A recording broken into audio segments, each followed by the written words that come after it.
إن الحمد لله نحمده ونستعينه ونستغفره ونعوذ بالله من شرور أنفسنا ومن سيئات أعمالنا من يهده الله فلا مضل له ومن يضلل فلا هادي له وأشهد أن لا إله إلا الله وحده لا شريك له وأشهد أن محمدا عبده ورسوله يا أيها الذين آمنوا اتقوا الله حق تقاته ولا تموتن إلا وأنتم مسلمون يا أيها الناس اتقوا ربكم الذي خلقكم من نفس واحدة وخلق منها زوجها وبث منهما رجالا كثيرا ونساء واتقوا الله الذي تساءلون به والأرحام إن الله كان عليكم رقيبا يا أيها الذين آمنوا اتقوا الله وقولوا قولا سديدا يصلح لكم أعمالكم ويغفر لكم ذنوبكم ومن يطع الله ورسوله فقد فاز فوزا عظيما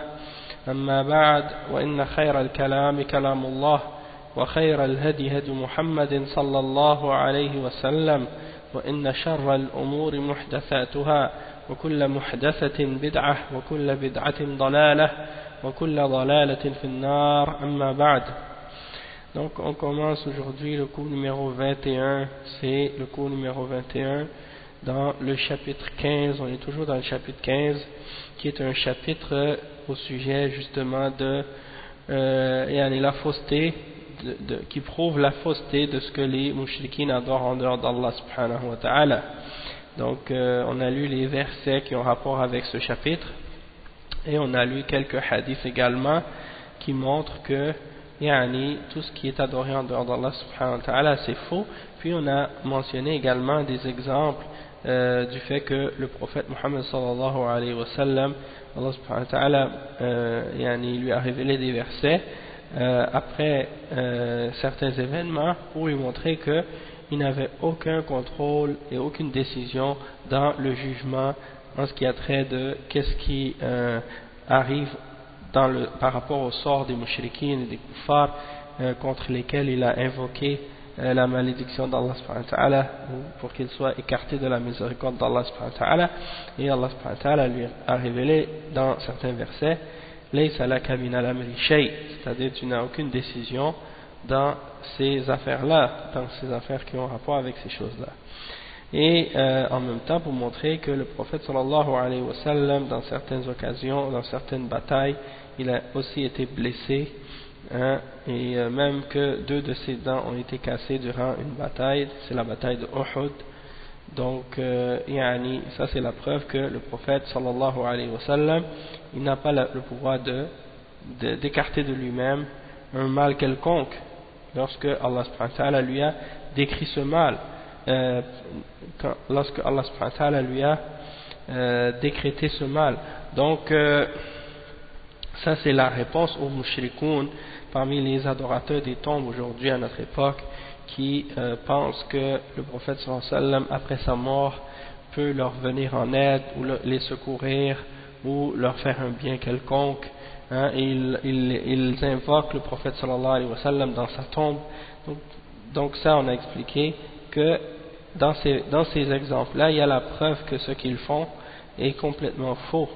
Et également ce qu'ils font vis-à-vis des hommes pieux et des saints au-dessus desquels ou au-dessus de la tombe desquels on a érigé ou bâti des mausolées ou des tombes, des tombeaux ou bien des constructions, des monuments, des sanctuaires ou des choses de ce genre, et bien pour montrer en fait que tout ce qui est fait dans ces choses-là c'est quelque chose de faux, puisque si on n'a pas le droit de le faire avec le prophète, avec la personne du prophète sallallahu alayhi wa sallam, alors on a encore moins le droit de le faire avec une autre créature que le prophète sallallahu alayhi wa sallam qui aurait moins d'importance que lui.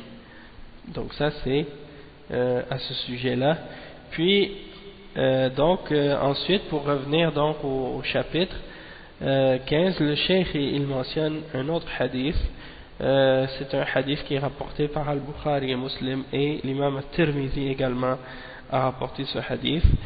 Selon Abi Huraira radiyallahu anhu, il dit وفيه عن أبي هريرة رضي الله عنه قال قام رسول الله صلى الله عليه وسلم حين أنزل عليه وأنذر عشيرتك الأقربين فقال يا معشر قريش أو كلمة نحوها اشتروا أنفسكم لا أغني عنكم من الله شيئا يا عباس ابن عبد المطلب لا أغني عنك من الله شيئا يا صفية عمة رسول الله صلى الله عليه وسلم لا أغني عنك من الله شيئا يا فاطمة بنت محمد صلى الله عليه وسلم سليني من مالي ما شئت لا أغني عنك من الله شيئا. Donc dans ce hadith qui est rapporté par Abu Huraira radiyallahu anhu, il dit que le messager d'Allah sallallahu alayhi wa sallam, il s'est levé lorsqu'il a reçu la révélation du verset et averti les proches parmi les membres de ta famille. Et ça c'est le verset 214 dans Surat Ash-Shu'ara. Et donc lorsque le prophète sallallahu alayhi wa sallam a reçu la révélation de ce verset là, il s'est levé, donc il est monté sur Safa, la montagne à la Mecque, et il s'est adressé à Quraysh en disant ô assemblée de Quraysh, ou une parole dans ce sens, il a dit sauvez vous-même, sauvez vous-même, c'est-à-dire sauvez vous-même du châtiment d'Allah subhanahu wa ta'ala. Je ne pourrai rien vous profiter au jour de, c'est-à-dire je ne pourrai rien vous profiter vis-à-vis d'Allah subhanahu wa ta'ala. Je ne pourrai vous profiter en rien vis-à-vis d'Allah subhanahu wa ta'ala au jour de la résurrection. Et il a dit ensuite, en s'adressant à son oncle, ô Abbas, fils d'Abdul Muttalib, je ne pourrai rien faire, je ne pourrai rien te profiter vis-à-vis d'Allah subhanahu wa ta'ala. Ô Safiya, tante du messager d'Allah sallallahu alayhi wa sallam, je ne pourrai rien vous profiter vis-à-vis d'Allah subhanahu wa ta'ala. Et il s'est adressé ensuite à sa fille Fatima, il a dit ô Fatima, fille du prophète Muhammad sallallahu alayhi wa sallam, il lui a dit demande-moi de mes biens, de mon argent, ce que tu veux, mais en ce qui concerne en ce qui concerne Allah subhanahu wa ta'ala, eh bien je ne pourrai rien te profiter vis-à-vis de lui au jour de la résurrection. C'est-à-dire je ne pourrai rien faire pour te profiter ce jour-là, je ne pourrai pas t'aider au jour de la résurrection contre le châtiment d'Allah subhanahu wa ta'ala. Et donc ça c'est le hadith en question.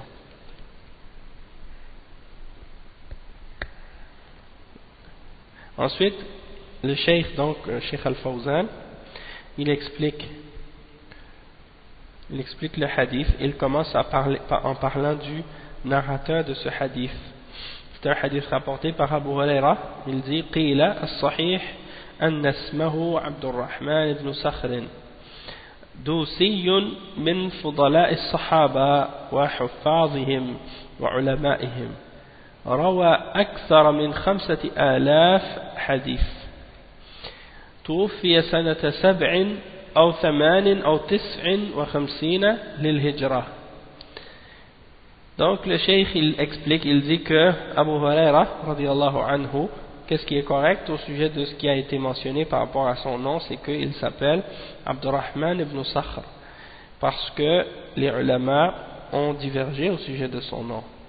Mais qu'est-ce qui est l'opinion la plus authentique au sujet de son nom, c'est qu'il s'appelait Abdurrahman ibn Sakhr.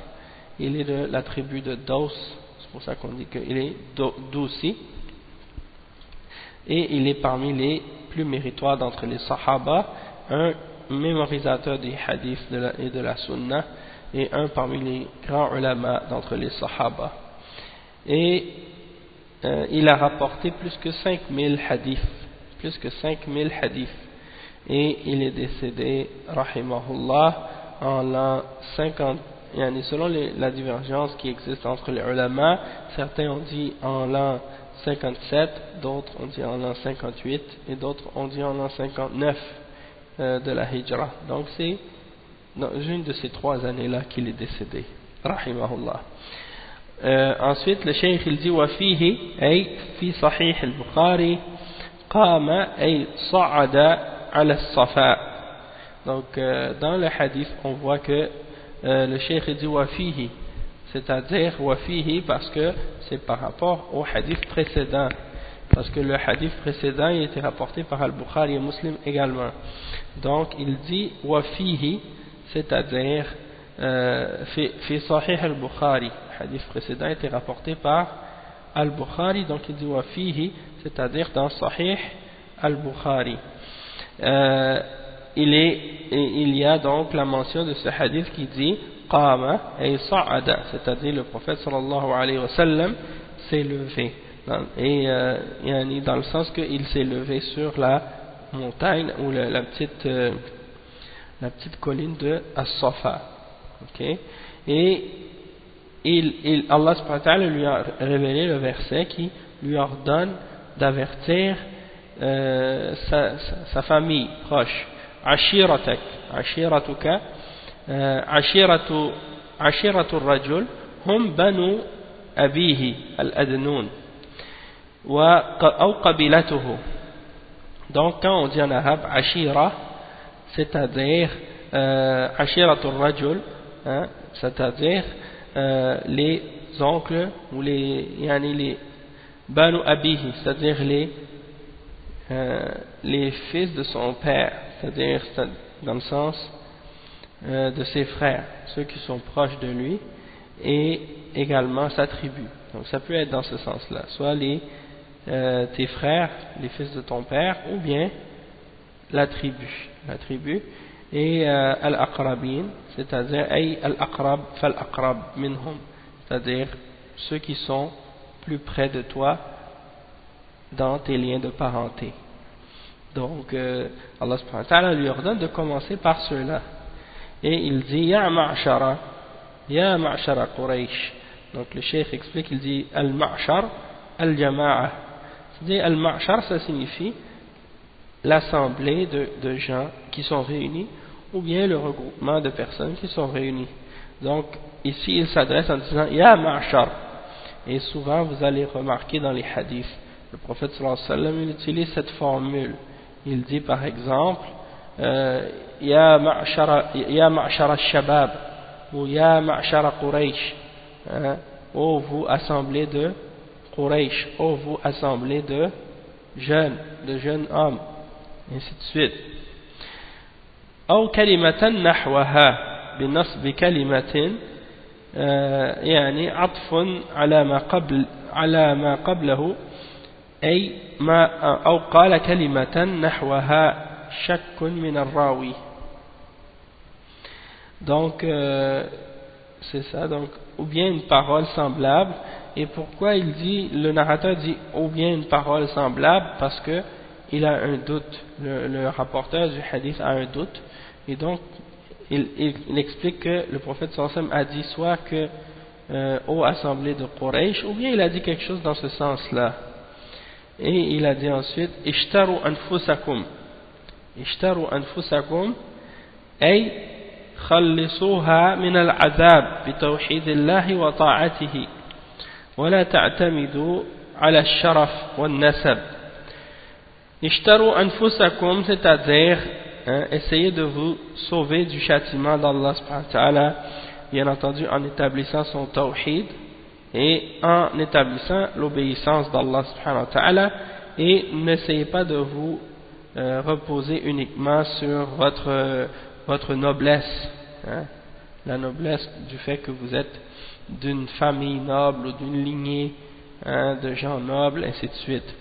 Parce que souvent c'est ce qui se passe de la part de certaines personnes lorsqu'ils ont par exemple ils sont nés d'une famille qui est connue, qui est célèbre ou qui est noble, dont les ancêtres étaient des hommes pieux ou bien des savants ou bien des imams ou des choses de ce genre. Eh bien parfois ils se reposent uniquement sur la réputation de leurs ancêtres, et ils essaient d'utiliser ça pour essayer de se donner une valeur ou une importance qu'ils n'ont pas eux-mêmes. Donc même si tu vois parfois des gens qui ne pratiquent même pas l'islam, ils ne font pas la salat, ils font rien de ce qui est obligatoire. Et tu vois des femmes parfois qui ne portent pas le hijab, et des hommes qui ne portent pas la barbe, qui ne respectent pas les aspects de l'islam obligatoires, ni même les aspects qui sont recommandés, ni extérieurs, ni intérieurs. Donc tu les vois négliger complètement la religion de l'islam. Puis par la suite ils te disent, moi mon ancêtre c'était un grand imam, ou c'était un grand wali, ou c'était un cheikh, ainsi de suite, et ils pensent que de ce fait là ils seront comme des meilleurs croyants ou des meilleurs musulmans, ou qu'ils seront épargnés du châtiment d'Allah subhanahu wa ta'ala au jour de la résurrection, ou des choses semblables. Donc ça c'est bien entendu une forme de comme on dit en arabe, ghurur, une forme de ghurur, c'est-à-dire ces gens-là ils se sont trompés eux-mêmes à croire en ces mensonges-là, puisque le lien de parenté qu'on a avec quelqu'un, ça ne pourra pas nous sauver si nous-mêmes on n'a pas fait les efforts nécessaires, et si on n'a pas établi en nous-mêmes la foi en le tawhid et en l'islam. Donc ça c'est très important de bien le comprendre. Et puis, donc le cheikh il dit ensuite, donc de vous sauver vous-même, parce que dans le hadith il y a cette signification-là. Il y a la signification du fait que le prophète sallallahu alayhi wa sallam, même s'il a des liens de parenté avec quelqu'un, comme dans certains pays, vous avez des gens qui disent qu'ils sont des ashraf, dans le sens qu'ils sont des descendants de la famille du prophète sallallahu alayhi wa sallam, ou de Ahlul Bayt, de la maison du prophète sallallahu alayhi wa sallam, des proches de la famille du prophète sallallahu alayhi wa sallam, ou descendants de Ali radiyallahu anhu, ou d'autres parmi les proches du prophète sallallahu alayhi wa sallam, et puis ils essaient de se baser là-dessus uniquement pour se donner une importance ou penser qu'ils pourront avoir une intercession particulière au jour de la résurrection, ou que ça pourrait les sauver. Donc ici on voit que non, et en même temps ça nous montre que le fait de chercher à demander par exemple au prophète sallallahu alayhi wa sallam quelque chose dans cette dunya ou dans l'au-delà, dans cette dunya, ou bien lorsqu'il était vivant à son époque, des choses que seul Allah subhanahu wa ta'ala peut faire, ou bien après sa mort, de lui demander quoi que ce soit après sa mort, eh bien que ça c'est quelque chose qui est shirk, et que s'il ne pouvait pas sauver ses proches au jour de la résurrection, eh bien il peut encore moins le faire pour des personnes qui sont loin de lui, qui n'ont pas de lien de parenté avec lui. Donc ça c'est un exemple aussi. Ensuite il dit la ughni ankum min Allahi shay'a, la ughni ankum min Allahi shay'a. Le cheikh il dit ça signifie adfa'u ankum adab Allah, la adfa'u ankum adab Allah, raf'un lima qad yutawahham annahu yughni anhum min Allahi shay'an bi shafa'atihi. C'est-à-dire que ici il dit donc je pourrais rien faire pour vous au jour de la résurrection. Cheikh il explique que, il dit que ça signifie je ne pourrais pas repousser le châtiment d'Allah, je ne pourrais pas repousser de vous le châtiment d'Allah. Donc si Allah subhanahu wa ta'ala veut vous châtier pour vos péchés, ou bien pour qu'est-ce que vous avez fait, eh bien je ne pourrais pas vous sauver au jour de la résurrection contre ce châtiment là, ou enlever le châtiment d'Allah subhanahu wa ta'ala que Allah a décidé de vous faire subir. Et ça c'est pour enlever l'illusion que certains pourraient avoir du fait que certains s'imaginent qu'ils pourraient profiter de l'intercession du prophète sallallahu alayhi wa sallam au jour de la résurrection. Ensuite le cheikh il explique donc les noms de ceux qui ont été mentionnés dans cet exemple là, dans ce hadith là, de la part du prophète sallallahu alayhi wa sallam, c'est-à-dire les noms des personnes à qui le prophète sallallahu alayhi wa sallam s'est adressé dans cet appel lorsqu'il a rappelé aux membres de sa famille et à Quraysh,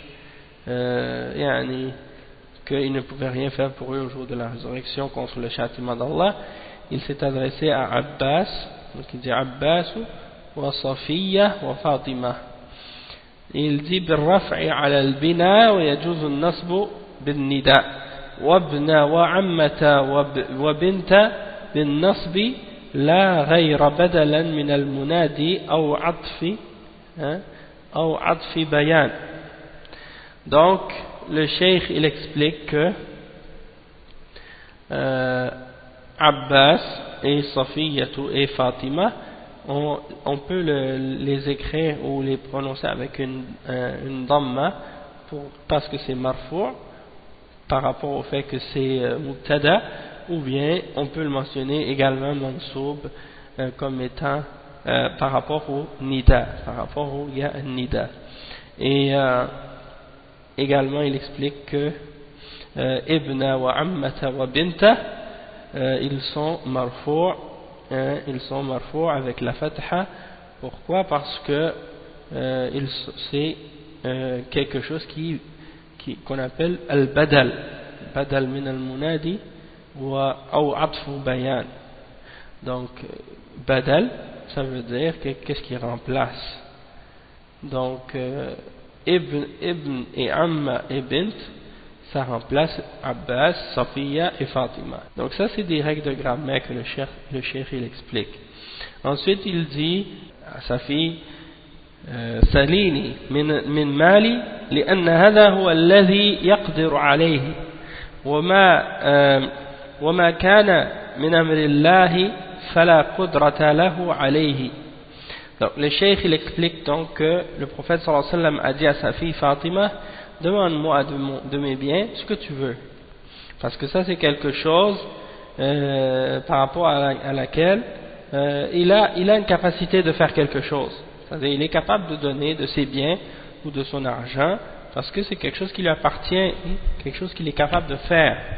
Tandis que ce qui fait partie de ce que seul Allah est capable de faire, et ce qui a rapport avec l'ordre d'Allah et le commandement d'Allah, ça c'est bien entendu quelque chose que le prophète sallallahu alayhi wa sallam n'a aucun pouvoir à ce sujet-là. Donc il n'est pas capable de venir en aide de quiconque dans ce qui a rapport avec le commandement d'Allah subhanahu wa ta'ala. Et le cheikh ensuite il mentionne la signification générale de ce hadith. Il dit que la signification générale de ce hadith, c'est que Abu Huraira radiyallahu anhu il nous informe de ce que le prophète sallallahu alayhi wa sallam a fait.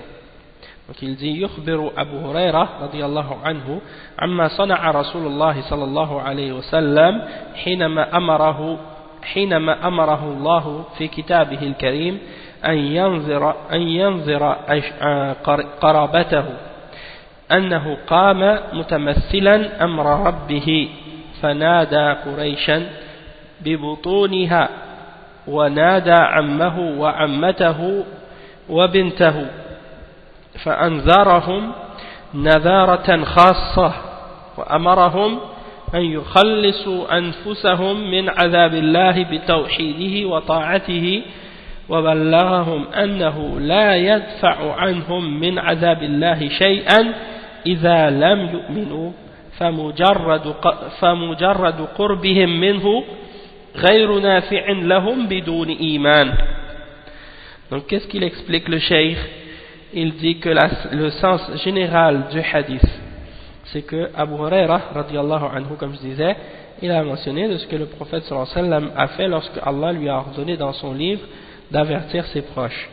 Il s'est levé et il a mis en application le commandement de son Seigneur, et il a appelé donc, il s'est adressé à Quraysh, en commençant par le fait d'invoquer la tribu de Quraysh, et ensuite il s'est adressé à ses membres aux membres de sa famille proche d'entre la tribu de Quraysh, comme son oncle Abbas, sa tante Safiya et sa fille qui est Fatima radiyallahu anha, et il les a avertis. Il les a avertis de façon particulière, et il leur a ordonné de se protéger ou de se sauver, de sauver leur personne du châtiment d'Allah subhanahu wa ta'ala, en établissant son tawhid et en établissant son obéissance. Et il leur a transmis le fait que il ne pourra rien repousser du châtiment d'Allah s'ils n'ont pas été des croyants, s'ils n'ont pas cru, et que le simple fait d'avoir des liens de parenté avec lui ne sera pas d'aucun secours, d'aucun bienfait pour eux sans la foi, donc s'ils n'ont pas eu la foi. Le cheikh il explique ensuite, il dit Munasabatul hadith lil bab, la raison pour laquelle on mentionne ce hadith dans ce chapitre. Donc on a vu là, dans juste ce qu'on vient d'expliquer, les preuves claires que le fait d'être de la famille du prophète sallallahu alayhi wa sallam, ou d'avoir un lien de parenté avec le prophète sallallahu alayhi wa sallam, ça ne veut pas te sauver du châtiment d'Allah subhanahu wa ta'ala si tu ne fais pas ce que tu dois faire, ce que Allah t'a ordonné, et que tu ne t'abstiens pas de ce que Allah t'a interdit. Donc tu dois absolument t'écarter du châtiment d'Allah subhanahu wa ta'ala en ayant la foi, en établissant le tawhid et en obéissant aux commandements et aux ordres et en s'abstenant de ce que Allah subhanahu wa ta'ala a interdit. Et il n'y a pas d'autre manière de s'en échapper. Donc la raison pour laquelle ce hadith est mentionné dans ce chapitre, il dit أن فيه أنه لا يجوز أن يطلب من الرسول صلى الله عليه وسلم ولا من غيره من باب أولى إلا ما يقدر عليه من أمور الدنيا، وأما ما لا يقدر عليه إلا الله فلا يجوز أن يطلب إلا من الله. ففيه الرد على عباد القبور الذين يستغيثون بالأموات لتفريج الكربات وقضاء الحاجات. Donc le cheikh il explique qu'il y a dans ce hadith, pourquoi il est mentionné dans ce chapitre, c'est parce que il y a dedans la preuve qu'il n'est pas permis de demander au messager d'Allah sallallahu alayhi wa sallam, et encore moins à quelqu'un d'autre que lui, quoi que ce soit de ce qu'il ne peut pas faire dans les choses de la dunya. C'est-à-dire il pouvait uniquement lui demander des choses parmi les affaires de la dunya qu'il était capable de faire lorsqu'il était en vie. Mais ce qu'il ne pouvait pas faire et ce que seul Allah subhanahu wa ta'ala pouvait faire, on n'avait pas le droit de lui demander. On doit uniquement les demander d'Allah ou à Allah subhanahu wa ta'ala. Et ça c'est durant sa vie, parce que après sa mort on ne peut rien lui demander, ni de la dunya ni de la religion ou de quoi que ce soit.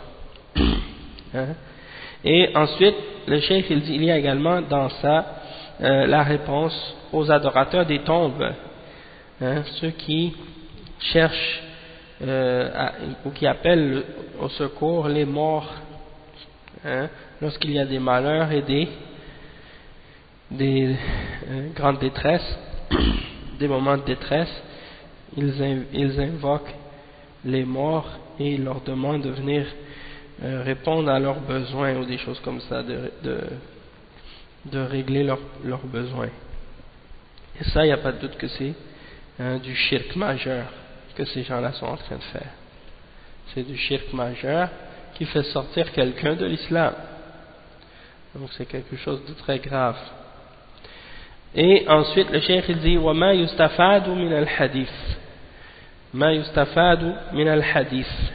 Premièrement, أولا الرد على عباد الأنبياء والصالحين الذين يتعلقون بالمخلوقين في قضاء حوائجهم التي لا يقدر عليها إلا الله. Donc le cheikh il explique que dans ce hadith on peut tirer des points suivants comme des points bénéfiques. La réponse aux adorateurs des prophètes et des hommes pieux qui s'accrochent aux créatures pour régler leurs besoins dans ce que personne ne peut faire excepté Allah subhanahu wa ta'ala. Ensuite, donc ça c'est le premier point.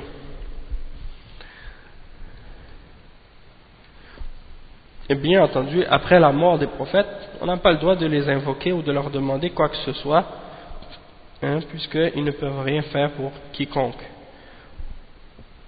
Ensuite, le deuxième point, le cheikh il dit أنه لا يجوز أن يطلب من العبد إلا ما يقدر عليه. On ne peut pas demander à une créature ou un serviteur excepté ce qu'il est capable de faire. On ne doit pas demander des choses qu'il ne peut pas faire, comme par exemple demander à un prophète ou à un ange ou à un saint ou à un homme pieux ou quoi que ce soit d'autre, un ange ou un djinn, de guider un homme, d'essayer de le guider dans le sens de mettre la foi dans son cœur. Ça c'est seulement Allah subhanahu wa ta'ala qui peut faire ça. Ou bien par exemple de faire tomber la pluie, ou de faire entrer au paradis, de pardonner les péchés, ou des choses de ce genre, de donner la guérison. Tout ça c'est Allah seul qui peut faire ces choses-là. Donc si on demande ces choses-là à une créature, eh bien ça c'est une forme de shirk, c'est une forme de shirk majeur. Ensuite le cheikh il explique comme point numéro 3, musara'atu nabi sallallahu alayhi wa sallam ila imtithali amri rabbih wa tablighi risalatihi. Donc le troisième point c'est, on voit à quel point le prophète sallallahu alayhi wa sallam se précipite et se dépêche à mettre en application le commandement de son Seigneur et de transmettre son message. Donc aussitôt que Allah subhanahu wa ta'ala lui a dit et averti les proches de ta famille, eh bien on voit que tout de suite il implémente cet ordre et il l'applique en avertissant tout de suite les membres de sa famille et ses proches et la tribu de Quraysh. Contrairement à certains aujourd'hui, Allah al-Musta'an, qui ont des membres de leur famille qui sont loin de l'application de l'islam et loin des principes de l'islam, puis qu'ils ne leur donnent jamais d'avertissement et ils ne leur donnent jamais de da'wa, ou ils ne leur rappellent jamais les obligations qu'ils ont envers Allah subhanahu wa ta'ala. Ils les laissent tous les jours comme ça passer, ils laissent les jours passer comme ça pendant des années et ils ne leur rappellent jamais rien sur les obligations qu'ils ont envers leur créateur. Donc ça c'est bien entendu, c'est quelque chose qui est vraiment pas correct, contraire à l'exemple du prophète sallallahu alayhi wa sallam. Ensuite le cheikh il dit comme point numéro 4, أنه لا ينجي من عذاب الله إلا الإيمان والعمل الصالح لا الاعتماد على مجرد الانتساب للأشخاص. Donc le cheikh il explique comme point numéro 4 que rien ne peut sauver du châtiment d'Allah subhanahu wa ta'ala en dehors de la foi et en dehors des bonnes œuvres. Le fait de se reposer sur uniquement les liens de parenté qu'on a avec certaines personnes, eh bien ça ne peut rien faire pour nous sauver.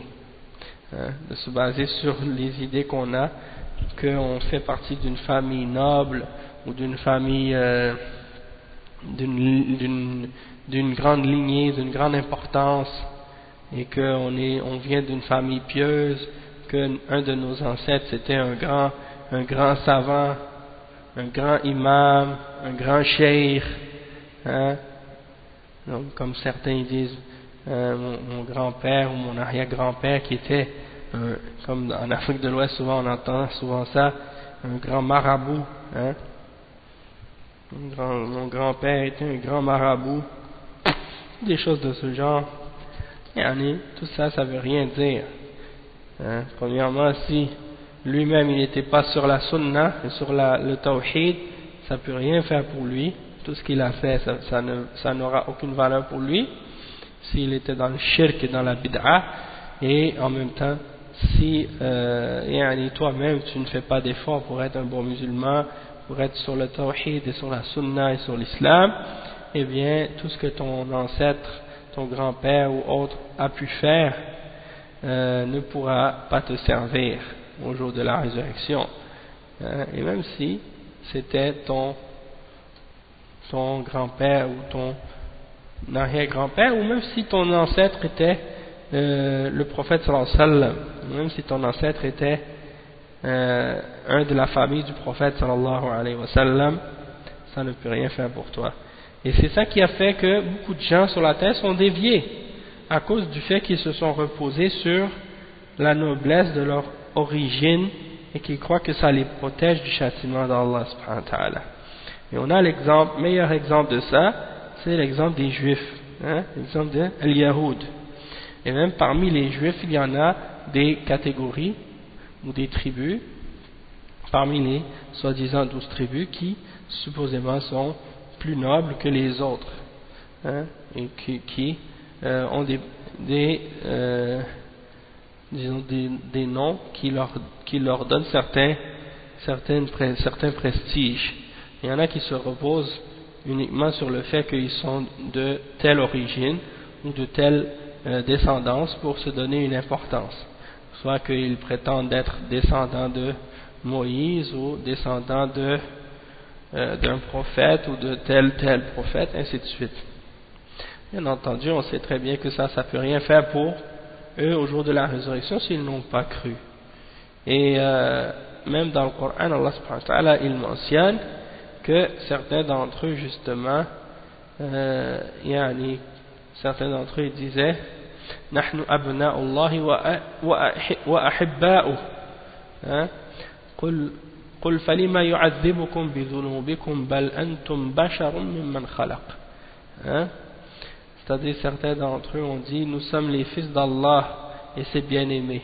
Et Allah subhanahu wa ta'ala a répondu à ça en disant dit alors pourquoi il vous châtie à cause de vos péchés, vous n'êtes que des créatures parmi ceux que Allah a créés. Donc c'est pas le fait d'être descendant d'un prophète quelconque ou d'être d'un peuple quelconque qui va faire en sorte que quelqu'un sera sauvé du châtiment d'Allah subhanahu wa ta'ala si quelqu'un n'a pas eu la foi et n'a pas fait les bonnes œuvres, ne s'est pas accroché au tawhid et à la sunna du prophète Muhammad sallallahu alayhi wa sallam. Ça ne lui servira à rien. Le cheikh il dit ensuite أن أولى الناس برسول الله صلى الله عليه وسلم أهل طاعته ومتابعته من قرابته وغيرهم. Le point numéro 5, le cheikh il dit que ceux qui sont plus proches du prophète sallallahu alayhi wa sallam, ceux qui méritent plus d'être proches de lui au jour de la résurrection, ce sont les gens, ou bien dans le paradis, ce sont les gens qui l'ont obéi, qui l'ont suivi, que ce soit de ses proches ou d'autres, c'est-à-dire que ce soit des gens de sa famille ou de ses proches ou bien des étrangers. Mais l'important c'est pas qu'ils soient des proches ou non, l'important c'est qu'ils soient des gens qui ont cru en lui, qui ont suivi son exemple, qui ont obéi à ses ordres. C'est ça qui fait la différence. C'est pas d'être seulement relié avec lui, d'avoir une parenté avec lui.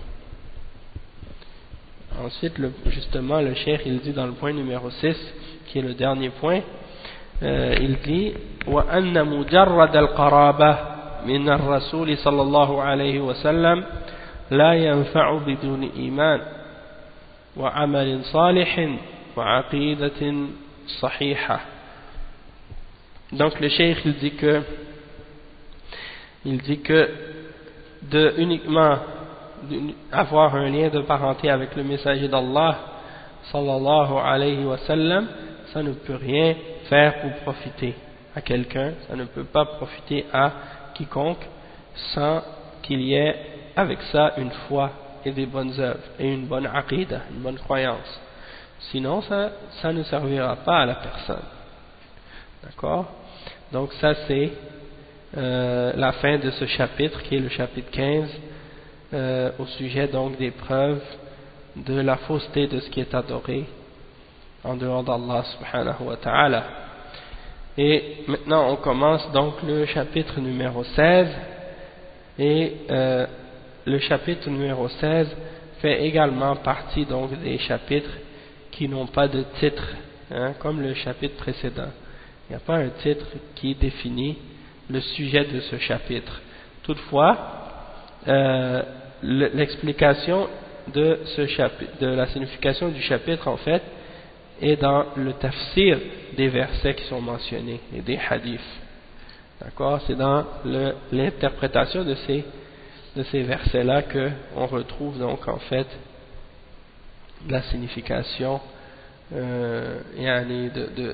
du titre ou de la signification de à quoi se réfère ce chapitre-là.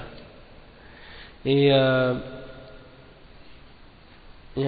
dans le sharh justement de Cheikh Al-Fawzan et I'anatul Mustafid, le cours qu'on a donné dans les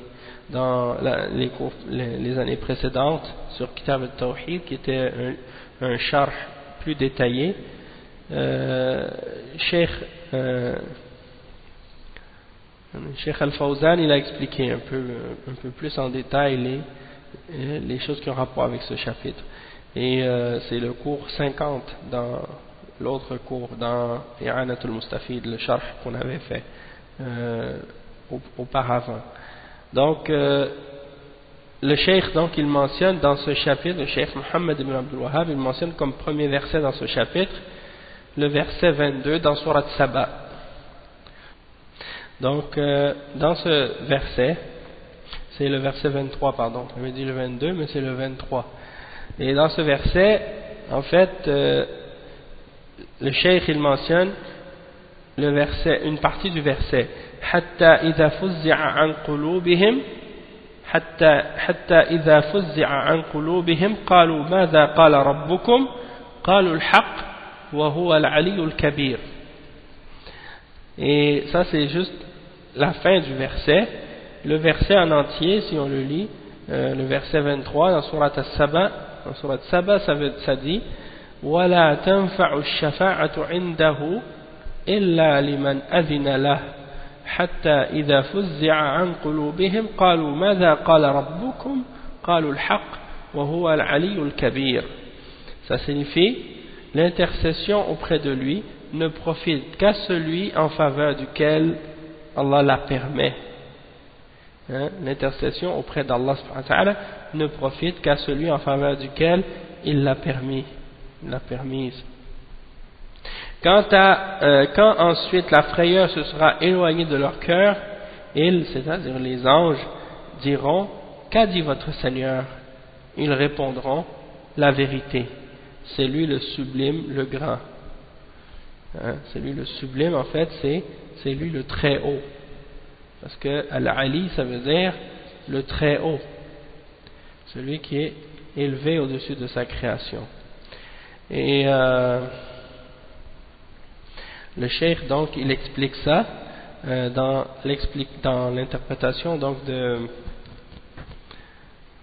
ce chapitre, dans l'introduction, dans I'anatul Mustafid, il dit: Murad al-Sheikh rahimahullah بهذا الباب أن يبين تفسير هذه الآية كما جاءت بذلك السنة عن النبي صلى الله عليه وسلم، فإن هذه الآية فسرتها السنة بالأحاديث التي ذكرها الشيخ في هذا الباب، والغرض من ذلك إتمام ما سبق في الأبواب السابقة من بيان أدلة بطلان الشرك. Donc le cheikh il dit que qu'est-ce que le cheikh Mohammed ibn Abdul Wahhab a voulu par ce chapitre, c'est en fait d'expliquer l'interprétation de ce verset comme ça a été mentionné dans la sunna du prophète sallallahu alayhi wa sallam au sujet de ce verset, parce que la sunna et les hadiths sont venus clarifier ce que le cheikh a mentionné comme verset dans ce chapitre. Et le but d'avoir mentionné le tafsir donc de ce verset dans ce chapitre, c'est en fait de compléter ce qui a été expliqué dans les chapitres précédents par rapport aux preuves de la fausseté du shirk. D'accord? Et il dit ensuite ففي الأبواب السابقة بين الشيخ رحمه الله بين بطلان عبادة الأنبياء والصالحين من بني آدم بالأدلة التي سبقت من الكتاب والسنة. Donc le cheikh il dit que dans les chapitres précédents, le cheikh a clarifié la fausseté de ce qui est adoré en dehors d'Allah subhanahu wa ta'ala parmi les prophètes et les hommes pieux, que les gens adorent parmi les hommes. Et il mentionne donc, ou il montre, il clarifie la fausseté de l'adoration de ces êtres-là avec les preuves qui sont mentionnées donc précédemment dans le Coran et dans la Sunna.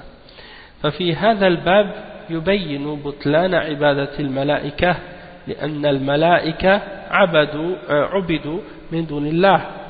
هذا الباب مكمل للأبواب السابقة التي قبله في بيان بطلان عبادة كل ما عبد من دون الله من الأنبياء والأولياء والصالحين والملائكة، لأنه إذا بطلت عبادة هؤلاء فبطلان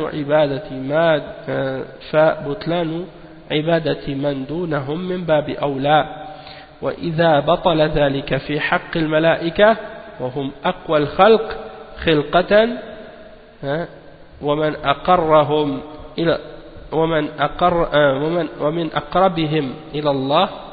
أقربهم إلى الله سبحانه وتعالى منزلة فلأن تبطل عبادة من سواهم من الآدميين والجن والإنس من باب أولى. فهذا فقه هذه الترجمة. Donc le cheikh il explique bien en fait le but de ce chapitre en fait c'est que comme on l'a dit les chapitres précédents ils ont clarifié la fausseté de ce qui est adoré en dehors d'Allah subhanahu wa ta'ala parmi les prophètes et les hommes pieux. Et maintenant il va montrer la fausseté d'adorer les idoles par l'exemple des anges. Donc il va montrer que l'adoration des anges c'est quelque chose qui est faux et donc que ça indique l'interdiction d'adorer toute autre créature en dessous de celle des anges également, de façon encore plus claire et encore plus apparente, parce que les anges ont été adorés en dehors d'Allah subhanahu wa ta'ala, et ce chapitre vient compléter les chapitres précédents qui mentionnent la fausseté de tout ce qui est adoré en dehors d'Allah subhanahu wa ta'ala parmi les prophètes, les saints, les hommes pieux et les anges. Donc si d'adorer les anges c'est quelque chose qui est rejeté ou qui est faux, et bien dans ce cas-là la fausseté de tous ceux qui sont en dessous des anges est encore plus apparente.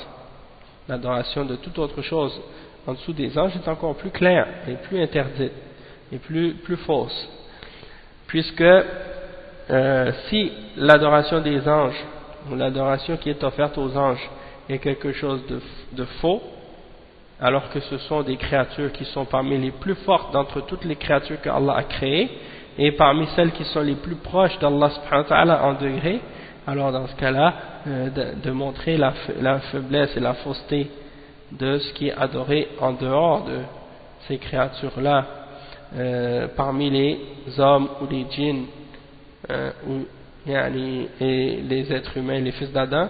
Donc dans ce cas-là c'est encore plus interdit de les adorer. Et donc ça c'est la compréhension de ce chapitre en réalité et de la signification de ce verset. Donc, si on a compris ça, on a compris en fait la raison pour laquelle le cheikh il mentionne donc ce verset-là et les hadiths qui viennent par la suite pour l'expliquer. Ensuite, le cheikh Al-Fawzan, donc il va expliquer les différents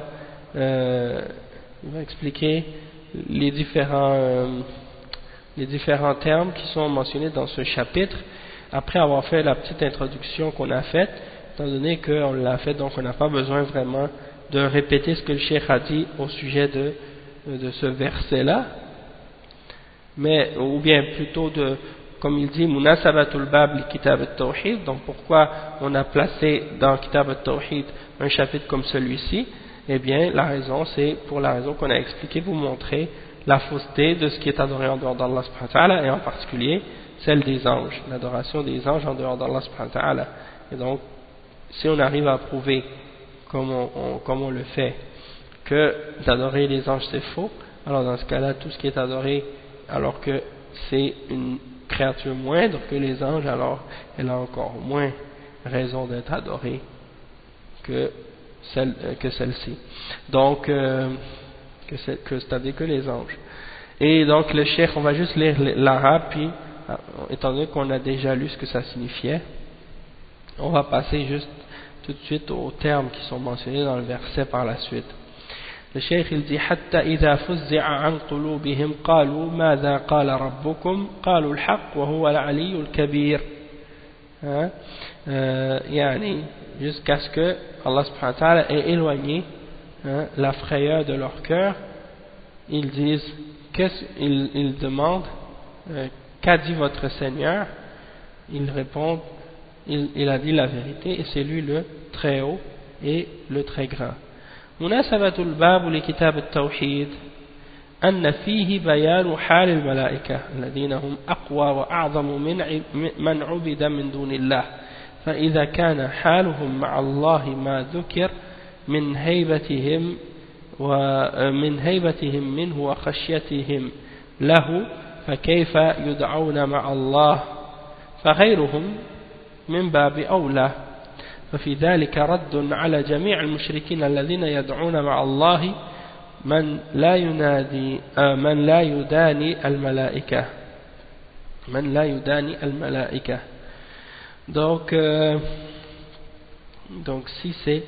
il dit le cheikh pour résumer que il y a là-dedans une réfutation de tous les mouchriquins qui invoquent avec Allah subhanahu wa ta'ala ceux qui ne peuvent même pas se rapprocher du degré des anges. Donc si on peut pas si les anges ne méritent pas d'être adorés, mais tous ceux qui sont en dessous du degré des anges ne méritent encore moins d'être adorés.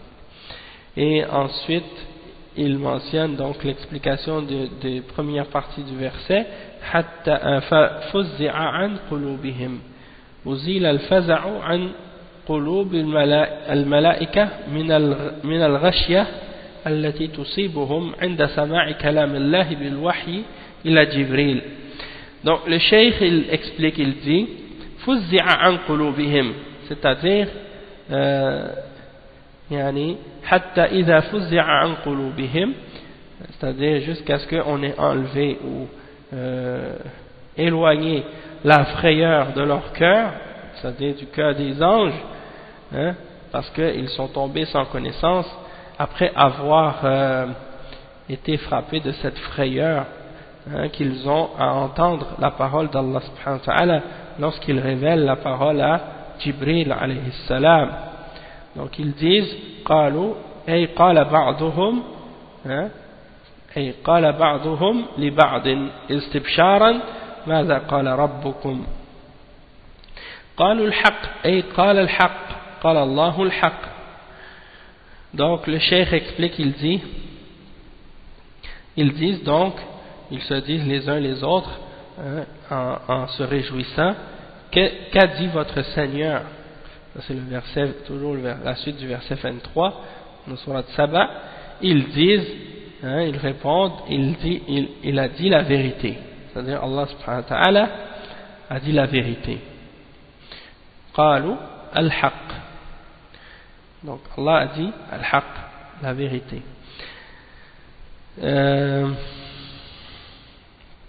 C'est-à-dire eux ils disent que Allah a dit la vérité, Puis il dit ensuite وهو العلي الذي له علو القدر وعلو القهر وعلو الذات. C'est-à-dire que Allah subhanahu wa ta'ala il est élevé, il est haut, il est très haut, c'est le plus haut, hein? Il est au-dessus de toute sa création.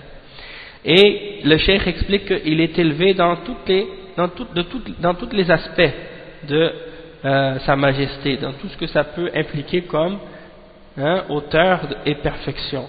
Donc le cheikh il dit qu'il a ulou al-qadr, ulou al-qahr et ulou al-zat, c'est-à-dire il est élevé dans sa capacité et dans sa grandeur, élevé dans son degré, dans son respect. Il est élevé dans sa force et dans sa puissance, et il est élevé dans son être, par son être, c'est-à-dire du fait qu'il est au-dessus de son trône, au-dessus de toute sa création, au-dessus des cieux, au-dessus de tout. Donc souvent vous avez des gens parmi les gens de Bid'a qui vont dire par exemple que Allah subhanahu wa ta'ala il est Al-Ali. Al-Ali ça veut dire celui qui est élevé, qui est le très haut, mais il le limite uniquement au fait d'être élevé dans son respect ou élevé dans sa puissance, mais ils ne vont pas accepter le fait que Allah subhanahu wa ta'ala est élevé par son être, du fait qu'il est, comme il le dit lui-même, au-dessus de son trône. Ar-Rahmanu ala al-arsh istawa. Et donc ça c'est important de l'affirmer et d'y croire. Bien entendu, il est élevé au-dessus de son trône d'une manière qui lui convient, qui convient à sa majesté, et dans laquelle il n'y a aucune ressemblance entre la créature et le créateur. Et on ne doit pas non plus essayer d'imaginer ou de comprendre comment Allah subhanahu wa ta'ala est élevé au-dessus de son trône. Ensuite il dit Al-Kabir ay alladhi la akbar wa la a'zamu minhu tabaraka wa ta'ala. Al-Kabir, donc quand on dit qu'Allah subhanahu wa ta'ala c'est le plus grand, c'est-à-dire il n'y a rien de plus grand que lui, il n'y a rien de plus immense que lui, tabaraka wa ta'ala. Ensuite il dit Al-Ma'na al-Ijmali lil-Aya, donc le sens général de ce verset.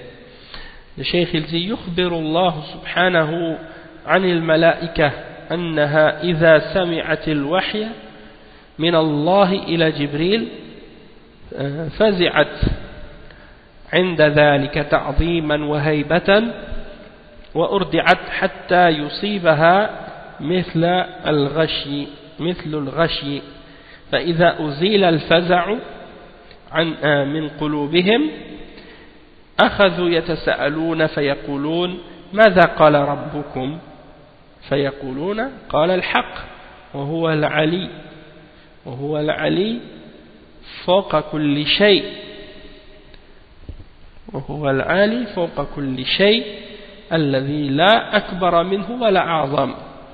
Donc le cheikh il explique le sens général du verset, c'est que Allah subhanahu wa ta'ala nous informe que ces anges, lorsqu'ils entendent la révélation qui vient d'Allah subhanahu wa ta'ala pour Jibril, elle est foudroyée, et elle est remplie de frayeur à cause du respect qu'elle a envers Allah subhanahu wa ta'ala, que les anges ont envers Allah subhanahu wa ta'ala. Donc ils sont foudroyés, et pris de frayeur, et ils tombent sans connaissance, ils perdent connaissance à cause de ça. Et lorsque la frayeur est éloignée de leur cœur, ils se réveillent, ils se relèvent, et ils se demandent les uns les autres, qu'a dit votre Seigneur? Et ils répondent, il a dit la vérité. Et c'est lui, Al-Ali, le Très-Haut, qui est au-dessus de tout, au-dessus de son trône, au-dessus de toute sa création, et qui est le plus grand. C'est-à-dire, il n'y a rien de plus grand que lui, et de plus fort que lui. Et donc ça c'est un exemple. Après le cheikh il dit ma yustafadu min al-ayah, qu'est-ce qu'on peut tirer comme point bénéfique par rapport à ce verset. الرد على جميع فرق المشركين الذين يعبدون مع الله ما لا يداني الملائكة ولا يساويهم في صفة من صفاتهم. Donc le cheikh il dit, il y a là la réfutation de toutes les catégories, de toutes les sortes de sectes de mushrikines qui adorent avec Allah subhanahu wa ta'ala ceux qui ne peuvent même pas se rapprocher du degré des anges et qui ne peuvent même pas être égal aux anges dans leurs caractéristiques, hein, ou égal à eux dans une caractéristique parmi leurs caractéristiques. Donc si ces anges-là ne méritent pas d'être adorés alors qu'elles ont ce degré-là et qu'elles ont cette grandeur-là et cette force-là, alors hein, toute autre créature en dessous d'elle ne peut pas être adorée également. Et il y a la réponse dans ça donc à toute personne qui appelle au shirk, hein, qui appelle à l'adoration des hommes pieux et des saints et des anges et des djinns. Ça c'est la réfutation de ces gens-là. Parmi les groupes et les sectes, parmi les gens comme par exemple certains individus ou groupes parmi les soufiyines qui adorent les morts et qui adorent les saints et les tombes et qui essaient de justifier ça, hein, et qui critiquent ceux qui interdisent le shirk, hein, comme les ahbash par exemple, hein, qui interdisent le shirk. Ils critiquent ceux qui interdisent le shirk, les ahbash et ceux qui les suivent parmi les soufiyas, hein, et les gens de bid'a et les gens d'égarement.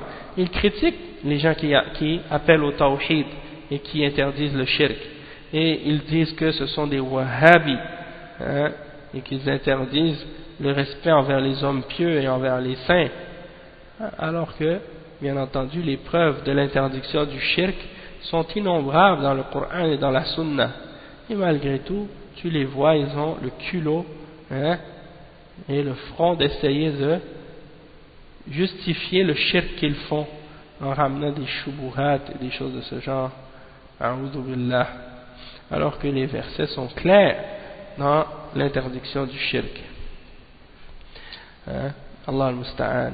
Et le cheikh il dit ensuite comme deuxième point, إثبات الكلام لله سبحانه وتعالى على ما يليق بجلاله. Il y a comme deuxième point le fait qu'on doit affirmer la parole d'Allah subhanahu wa ta'ala, que Allah a l'attribut de la parole et qu'il parle comme cela lui convient, comme cela convient à sa grandeur et à sa majesté, hein? Et ensuite comme point numéro 3, أن كلام الله سبحانه وتعالى غير مخلوق لأنهم يقولون ماذا قال ربكم لما لم يقولوا ماذا خلق ربكم. Donc le cheikh il explique, il dit que Allah subhanahu wa ta'ala il a une parole, hein, il a l'attribut de la parole, et que la parole d'Allah subhanahu wa ta'ala elle n'est pas créée, puisque Allah subhanahu wa ta'ala mentionne la parole des anges. Les anges disent qu'a dit votre Seigneur, et les anges n'ont pas dit qu'a créé votre Seigneur, il a dit qu'a dit votre Seigneur. Et donc ça c'est la preuve que le Coran c'est la parole d'Allah subhanahu wa ta'ala, et ce n'est pas une créature, ce n'est pas une créature d'Allah subhanahu wa ta'ala, mais c'est son attribut, et ça fait partie de ses attributs, et donc c'est non créé, ce n'est pas créé. Point numéro 4, إثبات العلو لله سبحانه وتعالى فوق مخلوقاته. Donc l'affirmation de l'attribut d'Allah subhanahu wa ta'ala qui est Al-Ali, le fait qu'il a Al-Ulu, hein, l'attribut de le fait d'être élevé au-dessus de son trône, au-dessus de sa création, qu'il est au-dessus de toutes ses créatures. Donc ça c'est une aqida salafiyya, hein, la aqida des salafs c'est ça, qui vient opposer la aqida des mushrikines et la aqida des gens de bid'a, des gens de shirk, qui croient que Allah subhanahu wa ta'ala est à l'intérieur de sa création ou mélangé avec sa création, ou qui pensent comme les gens de Wahdatul Wujud qu'il n'y a pas de distinction entre créateur et créature, que les deux sont une seule et même chose, hein? Non, Allah subhanahu wa ta'ala, il est séparé de sa création, au-dessus de sa créature, au-dessus de son trône, comme cela est clair dans le Coran et dans les hadiths du prophète sallallahu alayhi wa sallam qui sont authentiques. Et ça, encore une fois, ça répond aux shubuhat des ahbash et aux shubuhat des asha'ira et aux shubuhat de plein d'autres groupes, parmi les groupes de bid'a, parmi les jahmiya et les mu'tazila et tous ceux qui leur ressemblent. Et comme cinquième point, qui est le dernier point, ithbatu azamatillah, l'affirmation de la grandeur d'Allah subhanahu wa ta'ala. Donc on vient de conclure avec ça le cours numéro 21 et on a commencé donc le chapitre 16. Inch'Allah, demain on va faire la suite, le cours numéro 22, la suite du chapitre avec la lecture des hadiths qui sont mentionnés dans le chapitre. Donc on va s'arrêter ici pour aujourd'hui avec ça. Aussi j'aimerais expliquer que oui, étant donné que, comme j'avais dit la semaine passée, que le samedi que je ne pourrais plus donner les cours le samedi comme on le faisait auparavant, puisque j'ai des obligations le samedi, donc je ne peux pas me libérer à ce moment-là. Donc on va faire les cours maintenant le dimanche et le lundi, au lieu de les faire le samedi et le dimanche. Donc ça va être le dimanche et le lundi.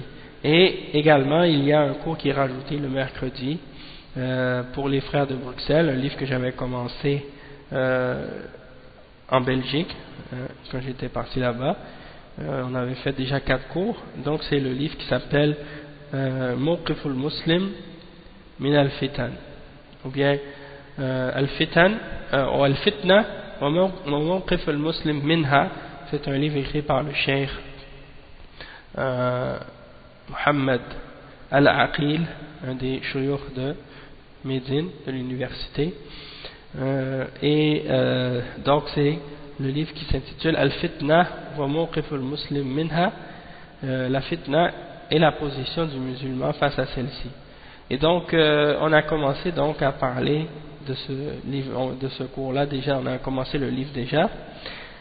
On a fait déjà 4 cours, non 5 cours même, et donc on va continuer Inch'Allah les mercredis. Au Canada ça va être à 11h30 et en Europe c'est 17h30. Et c'est un sujet de livre très important, surtout à notre époque, puisque on voit qu'il y a de plus en plus de différentes fitanes qui se propagent, et on voit que maintenant dans certains pays musulmans il y a des gens qui font toutes sortes de différentes formes de fitanes, hein? Et Allah al-Musta'an, donc on espère que Allah subhanahu wa ta'ala nous préserve de ça, surtout qu'on voit qu'il y a des gens qui essaient de justifier ces actes-là et ces activités-là de révolte, de rébellion, de révolution ou des trucs de ce genre au nom de l'islam ou des choses de ce genre. Et bien entendu, ça c'est des gens qui opposent la sunna du prophète sallallahu alayhi wa sallam. Et tu les vois en train de mentionner parfois des exemples de qu'est-ce que certains auraient fait après la mort du prophète sallallahu alayhi wa sallam, qu'est-ce que X ou Y a fait après la mort du prophète sallallahu alayhi wa sallam, pour essayer de contredire la sunna et les ordres du prophète Muhammad sallallahu alayhi wa sallam. Et ça, il n'y a pas de doute que c'est quelque chose qui est inacceptable, surtout de la part de quelqu'un qui se prétend être salafi, hein, puisque on sait que parmi les principes et les fondements de la salafiyya, c'est qu'on n'a pas le droit de mettre la parole de quiconque au-dessus de la parole du prophète Muhammad sallallahu alayhi wa sallam.